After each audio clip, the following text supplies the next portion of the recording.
भाजपा के कार्यकर्ता भाजपा की सरकार में, योगी की सरकार में सुरक्षित नहीं है तो आम लोगों की क्या बात रहेगी।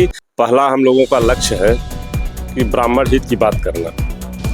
जो भी हमारे दबे कुचले ब्राह्मण समाज के लोग हैं उनके उत्थान के लिए, उनके अभी मुंगरा बादशाहपुर में 2 सगे मुसलमान भाइयों की गोली मार करके बदमाशों ने हत्या कर दी।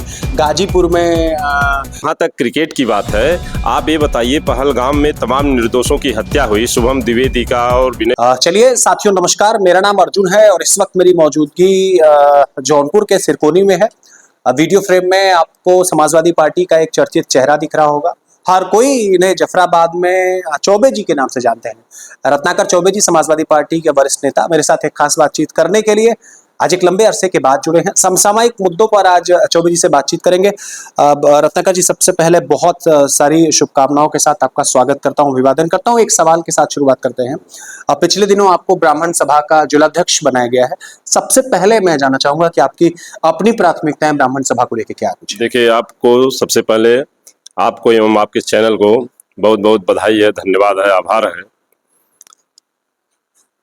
पहला हम लोगों का लक्ष्य है कि ब्राह्मण हित की बात करना। जो भी हमारे दबे कुचले ब्राह्मण समाज के लोग हैं उनके उत्थान के लिए, उनके ऊपर जो भी अत्याचार हो उसकी लड़ाई लड़ना, उनके हक के अधिकार का लड़ाई लड़ना और उनको तमाम तकलीफ़ों से निजात दिलाना, पीड़ित को निजात दिलाना और उनका जो अपेक्षा है समाज से, संगठन से, उसके प्रति खरा उतरने का हम लोगों का जो प्रयास है। हमारे महबूब नेता जो राष्ट्रीय अध्यक्ष पंडित राजेंद्र नाथ त्रिपाठी जी हैं, जो अखिल भारतीय ब्राह्मण महासभा के राष्ट्रीय अध्यक्ष हैं, उनके विचारों पर खरा उतरने का उनका जो मंशा है कि जो भी पीड़ित हैं समाज के लोग, उनके उत्थान के लिए, उनके लड़ाई के लिए, उनके तकलीफ से निजात दिलाने के लिए हम लोग हमेशा तत्पर रहते हैं। अच्छा, एक अब राजनीतिक गलियारों की तरफ एक प्रश्न आपसे रहेगा। अब नेताजी की आज भारत और पाकिस्तान के बीच मुकाबला है, एशिया कप का एक मुकाबला है। देश में बड़ी चर्चा है, टीवी चैनल्स पे अलग अलग लोग उसके बायकॉट की बात करते हैं कि पाकिस्तान ने पिछले दिनों पहलगाम में घटना की, उसके अलावा कई घटनाएं अलग अलग स्थानों पर हुई है। तो इस घटना में पाकिस्तान के साथ मैच न हो, इसके बायकॉट की बात हो रही है। आपका अपना स्टैंड क्या है? देखिए, पहलगाम का जो घटना था जो बहुत ही निंदनीय रहा। और जहां तक क्रिकेट की बात है, आप ये बताइए पहलगाम में तमाम निर्दोषों की हत्या हुई, शुभम द्विवेदी का और विनय करवार जैसे लोगों की हत्या हुई, और जहां आतंकवाद के मुद्दे पर कोई समझौता नहीं हुआ और उन्हीं के मैदान में पिच पे जाकर के हिंदुस्तान और पाकिस्तान का मैच हो, इसको पूरा हिंदुस्तान की आवाम जो है माफ़ नहीं करेगी इस सरकार को। अगर ऐसी रवैया कर रहे हैं तो तमाम इस आवाम के लोग उसका भरपूर विरोध कर रहे हैं और विरोध करते हुए आपको देखने को मिल रहा है कि तमाम लोग बाइकाट करने का काम कर रहे हैं और तमाम लोग उस क्रिकेट को खेलने को नज़रअंदाज करेंगे, खेल को खेलेंगे नहीं, देखेंगे नहीं। और इस भारत सरकार के प्रति लोगों का जो गुस्सा है वह आपको सड़क पर देखने को मिलेगा।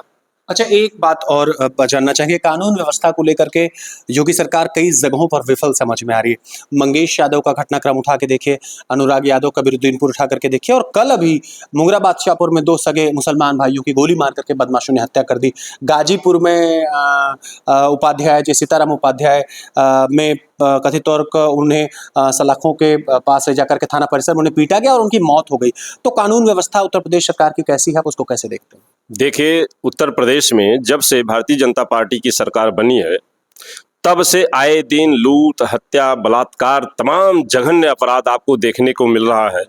हमारे क्षेत्र में मंगेश यादव की, अनुराग यादव की, और अभी आपने कहा सीताराम उपाध्याय जो भाजपा का कार्यकर्ता था, उसको जिस तरह से थाने पर पीट पीट करके मार डाला गया, इतनी बेरहमी से मारा गया कि वहाँ के यशो, वहाँ की सीओ ने जिस तरह से घृणित रवैया अपना करके और वो संवैधानिक तरीके से जो वो लोग जो है धरना प्रदर्शन करने का काम कर रहे थे और उस भाजपा के कार्यकर्ता को इस तरह से बुरी तरह से बेरहमी तरह से पीटते पीटते मार डाला गया। और जब भाजपा के कार्यकर्ता भाजपा की सरकार में, योगी की सरकार में सुरक्षित नहीं है तो आम लोगों की क्या बात रहेगी। और जैसा कि पोस्टमार्टम रिपोर्ट आया, यह शर्मसार करने वाली बात है कि पूरा देश जान रहा है कि उसको मार करके पीट करके हत्या की गई, और उसको एसपी ने रिपोर्ट लगवाया पोस्टमार्टम के माध्यम से कि नहीं, यह हार्ट अटैक से मृत्यु हुई है। और आपने देखा कि भाजपा के नेता भी पल्ला झाड़ दिए कि ये हमारे पार्टी का कार्यकर्ता नहीं है। ये सबसे बड़ा शर्मसार करने वाली बात है। आप जो हमारे, हम तो नहीं कहेंगे, लेकिन जो भाजपा के कार्यकर्ता है, अपने आप को अंधभक्त कहते हैं, उनको भी इस घटना से सीख लेनी चाहिए और भाजपा का पुरजोर विरोध करके भाजपा का जो यह गूंगी बहरी लंगड़ी सरकार है, इसको उखाड़ फेंकने का काम करना चाहिए। अच्छा, ओम प्रकाश राजभर बड़े मौसमी नेता हैं। बिहार में चुनाव चल रहा है, कल एक बड़ा कार्यक्रम बिहार में था। अखिलेश यादव, राहुल गांधी, तेजस्वी एक साथ मिलकर के चुनाव लड़ रहे हैं और सत्ता पक्ष को वहां से हटाने की पूरी कोशिश कर रहे हैं। ओम प्रकाश राजभर कह रहे हैं कि अखिलेश यादव यूपी में तो सरकार बना ही नहीं पा रहे हैं, साहब बिहार जा रहे हैं सरकार बनाने के लिए। तो ओपी राजभर के इस बयान को आप किस तरह देखते हैं? देखिए, ओपी राजभर जो है, छोटे मुंह बड़ी बात, वो जो कहने को आतुर हमेशा रहते हैं, अपने को जो है चर्चा में बने रहने की, उनकी हैसियत नहीं है। सपा के साथ रहे नहीं होते तो उनका कहीं बोहनी नहीं हुआ होता। और उनके जो भी सदस्य चुने गए वो समाजवादी पार्टी की देन है, और वो भी जो चुने गए वो समाजवादी पार्टी की देन है। माननीय राष्ट्रीय अध्यक्ष अखिलेश यादव जी का एहसान मानना चाहिए। अभी आपने देखा कि वो तमाम षड्यंत्र रच रहे हैं अपने परिवार को स्थापित करने के लिए, अपने बेटे को स्थापित करने के लिए, हो नहीं पा रहा है। और वो सिर्फ सत्ता भोगने के लिए, उनको अपने समाज से या पीढ़ी से कोई लेना देना नहीं है, न उनके हित की बात करना है, सिर्फ अपने को स्थापित करने की बात हमेशा वो मुहिम छेड़े रहते हैं।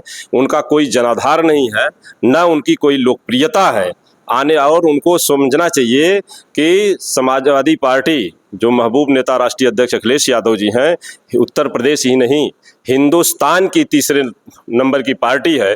पहली पार्टी अगर भाजपा है, दूसरे पर कांग्रेस है, तो तीसरे पर हिंदुस्तान में लोकसभा में समाजवादी पार्टी है। उनको यह समझ में नहीं आ रहा है कि सूर्य को दीपक दिखाने का काम कर रहे हैं, और वह हिंदुस्तान में माननीय राष्ट्रीय अध्यक्ष अखिलेश यादव जी सूर्य हैं, और ओम प्रकाश जैसे लोग दिए के समान उनको दीपक दिखाने का काम कर रहे हैं, जो बहुत ही कष्टदायक है। अच्छा, 27 में एक अंतिम सवाल आपसे रहेगा। 27 चुनाव में भी लगभग 1.5 साल के आसपास का वक्त बचा हुआ है।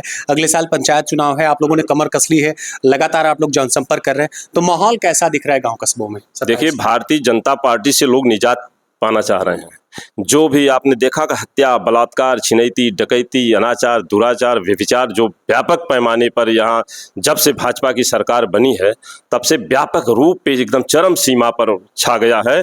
आम जनमानस इस बार जो है इस सरकार से राहत पाना चाह रही है, इससे छुटकारा पाना चाह रही है। 2027 में सब लोग, आम जनमानस, यहाँ जात बिरादरी का इस बार जो है दल, जाति, धर्म, मजहब से उठ करके लोग वोटिंग करेंगे और समाजवादी पार्टी की सरकार बनाएंगे। माननीय राष्ट्रीय अध्यक्ष अखिलेश यादव जी को मुख्यमंत्री बना करके उत्तर प्रदेश को अमन चैन के रास्ते पर ले जाने का प्रयास करेंगे। तो आपने देखा कि मेरे साथ खास बातचीत करने के लिए अपने बिल्कुल अलग अंदाज में समाजवादी पार्टी के जौनपुर से कद्दावर नेता, बहुत ही तेज तर्रार नेता ऐसे रत्नाकर चौबे जी थे। बहुत सारे शुभकामनाओं के साथ पुनः किसी अगले मुद्दे पर बातचीत करेंगे। सिर्फ आज के लिए इतना। अध्यक्ष जी, बहुत बहुत धन्यवाद। धन्यवाद।